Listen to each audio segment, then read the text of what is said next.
I'm sure that you all heard about the passing of a TV icon, Jerry Springer. He passed away last Thursday at the age of 79 due to pancreatic cancer.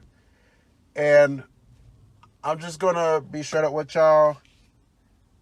Jerry Springer, he definitely had a career, that's for sure.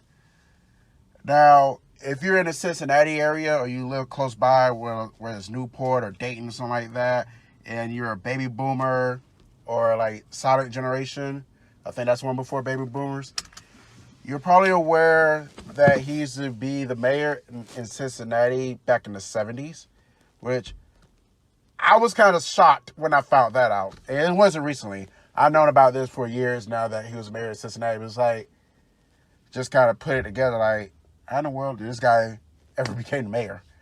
I don't know whether he's a good mayor or not.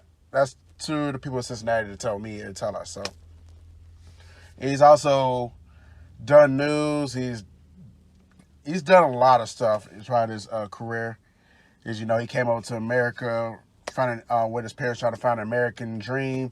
Nazi, I think there was Nazi conformists. Not Jerry, but his parents were, and they fled to America on that note. So, but if you're Generation X, if you're a millennial, or even Generation Z, you know Jerry Springer best from the Jerry Springer Show. See, and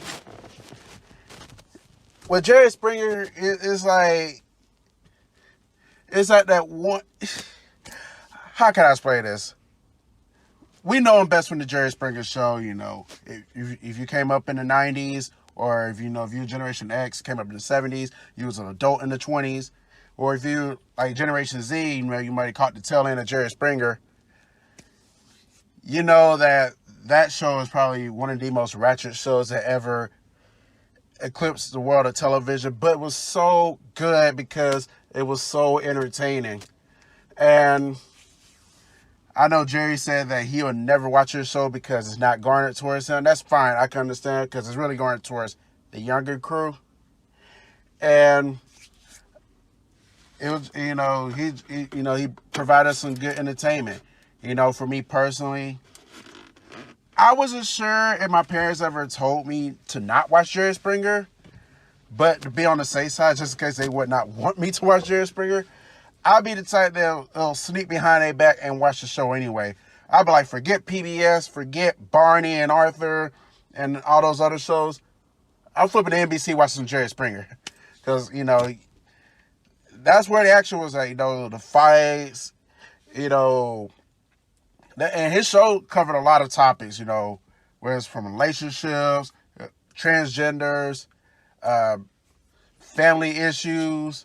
There's been, I think there was a pay-per-view edition where I think they had some Playboy models on there.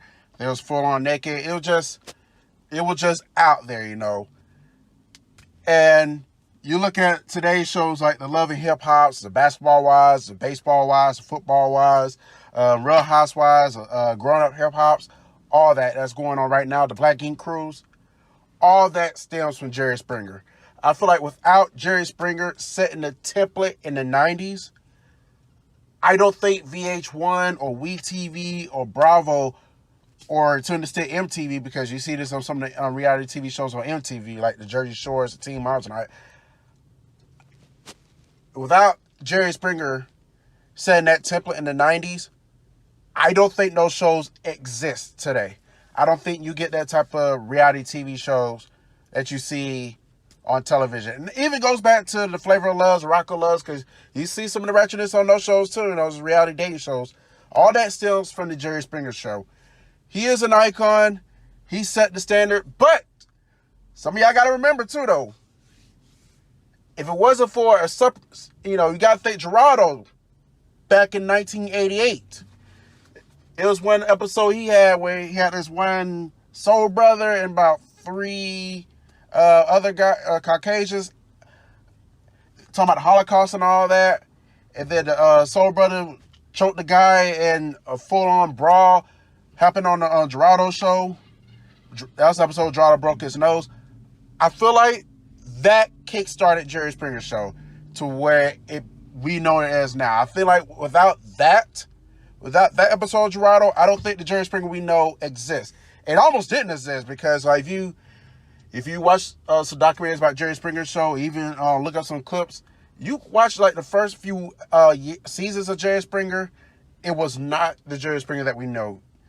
It was like, I feel like people was trying to mold him to be Sally Jesse Raphael and Phil Donahue, and that wasn't him. So thankfully, he had a wake-up call in '94. He changed producers and all that. He changed the setting. He just changed everything about the show, and Jerry Springer became what it was, what we all would enjoy.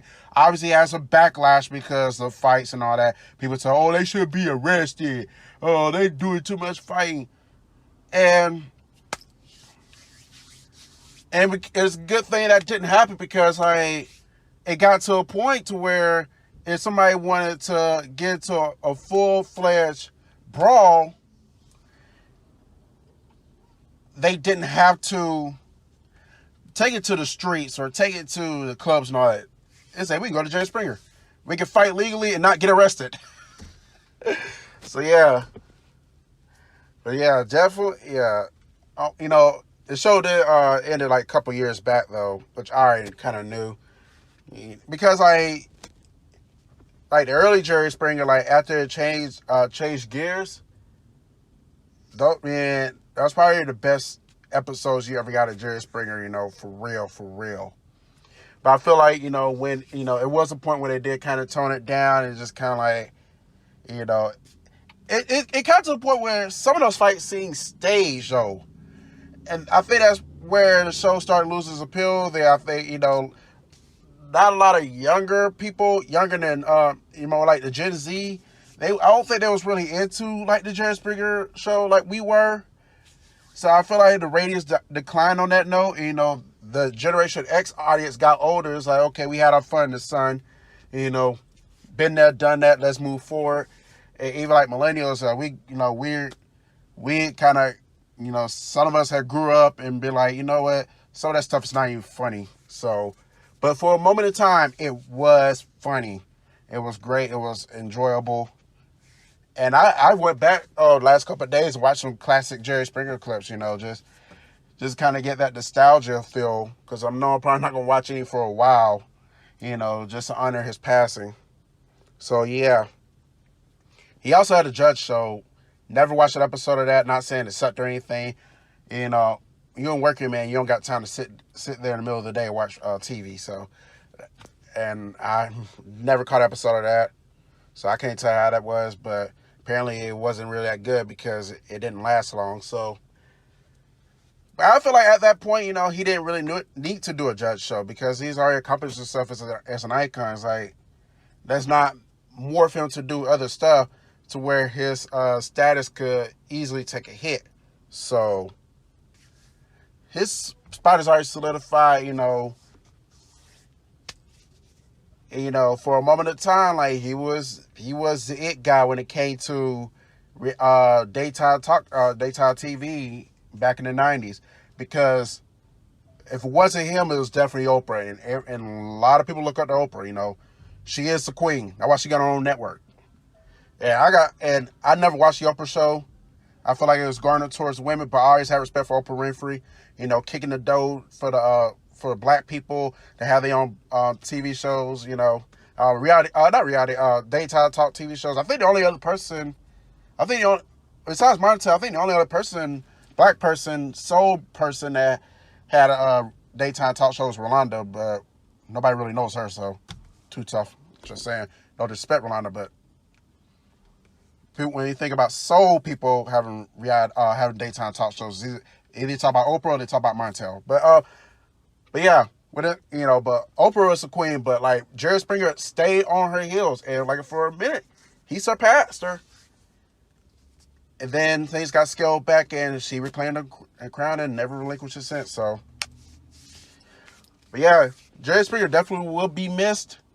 You know, it's unfortunate that his life had to come to an abrupt end last week. I've been meaning to make this video last couple of days, but I just been having other stuff to do. But I figured I want to at least get this video out before the end of the week. So yeah. And believe it or not, Jerry Springer almost got into a fight on his own show. And which leads to my favorite Jerry Springer moment. Hopefully I don't get flagged for this down the line. But this is my favorite Jerry Springer moment. Go back to February 20th, 1995, when this Nazi racist, whatever guy, whatever he was, trying to teach his kids to be racist. You know, he was trying to tell Jerry how about world history when, you know, Jerry Springer already knows his stuff. And he mentioned something about Jerry's mama, and that pissed Jerry off. He was ready to fight that guy, man. He was ready to do something to him. And, you know, when Jerry tried to explain, the dude kept interrupting, and Jerry just lost it. He said, "You shut your face right now." Dude stood up, and it was finna go down. But like I said, you know, a lot of people owe their legacy and life, well, not life, but legacies to Jerry Springer. Everybody that's on reality TV shows fighting in the last 20 years, you went to Jerry Springer. It wasn't for him, y'all wouldn't be doing it on TV. You'd be scared to do it on TV because you're scared that somebody's going to come arrest you. Steve Wilkos, he owes his legacy to Jerry because without him, without Jerry Springer, Steve Wilkos doesn't come on as a security guy to stop the fights. He'd still be stuck in the police station to this day. And also, not only that, he doesn't get his own show. Get off my stage. I'm sorry, David from Colorado, if you watch this. You know, I do like that part for Steve Wilkos, but I know you're not a Steve Wilkos guy. But yeah, rest in peace to Jerry Springer, man. I'm going to go ahead and roll that clip, you know, just because y'all need a little laugh to end this video. Right. The issue is you don't teach a child to hate because she's bearing teach my the children brunt to hate of all the of evil that. and love she the will good. grow up in this world, sir. Hate she the will grow evil. up in this world, You're sir, a with race of everybody here vipers. hating her. You're a And race that's Didn't you lose all your family in the Holocaust? That Holocaust myth that you're teaching all these children, innocent children in the cesspools you call universities, indoctrination centers? The Holocaust myth? Okay. Come on. Okay. I know you're trying to get my goat, but let's... Get your goat. Yeah, let me answer what you said. You asked me a question. I got your mom in the trunk of my car. You got what? Your relatives. You got what? Your relatives. What they all turned into soap and lampshades? I'm looking for one of them lampshades. I couldn't find one yet. What you say is to get me angry and all that. Oh, yeah, you're right. Okay, right. You're right, because Are you going to let me finish? Are you going to let me finish? Okay. Sure, I'll let you finish. All right. The reality of the show is not about whether we know that the 6 million people died. Trust me, No, they're we not, don't know they're that. not. They're not hiding. I know you about 30 shut million. your face right now. Come on.